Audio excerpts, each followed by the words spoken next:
Now, while the world leaders, Democrats and even the leftist of Hollywood celebrities seem to be waking up to the fact that Joe Biden is unfit to lead, this is not new news. Consistently on this show, I've been highlighting the very sad cognitive decline of the president. And as I said at the top of the program, you only need to go back to 2019 for a taste. Thank you, Boris. And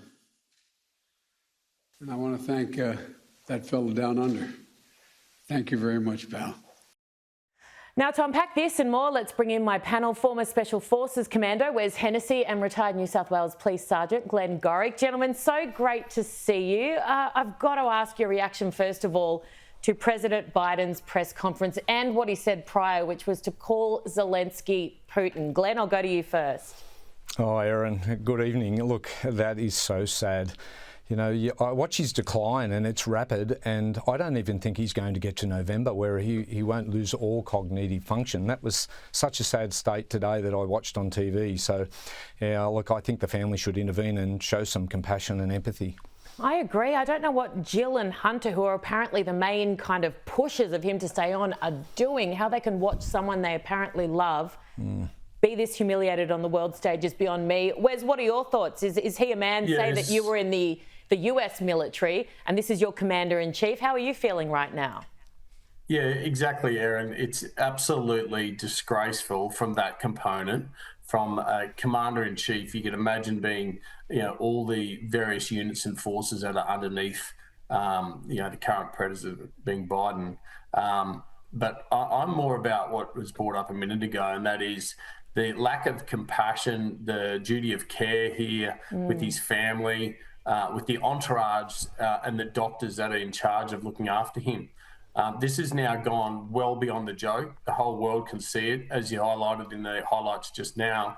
What's been going on a few years? There's been a constant degradation, and it's now, in my opinion, beyond belief almost. He needs to be taken care of. Yeah. I don't think it's even joke time any longer.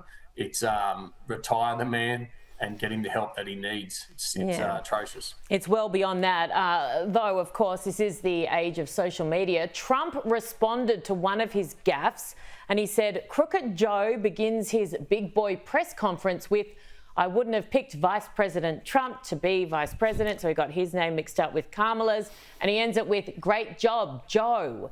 To which the current President of the United States responded, by the way, yes, I know the difference. One's a prosecutor and the other one's a felon.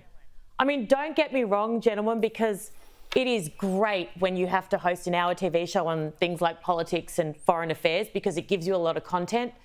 But how do I explain to my 6-year-old daughter that these are the leaders of the free world and they are literally insulting each other back and forth on a little screen?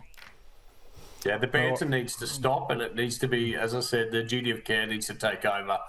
We need to call this now for what it is, and it is definitely enough is enough. Glenn? Yeah, Erin, totally agree with what Wes said. Look, it's really important that, this is the leader of the free world, and it's important that people have faith in the system in America because they do protect a hell of a lot of the allies in the Western era. And, this guy's over there without being in a condition where he can't even make a simple decision. He's calling people by the wrong names. On the world stage now, there'd be some serious Eastern Bloc countries looking at that and, raising eyebrows to what advantage they may have from this. Oh, can you imagine what the likes of Putin and Xi would be saying watching that today, which they would have, of course,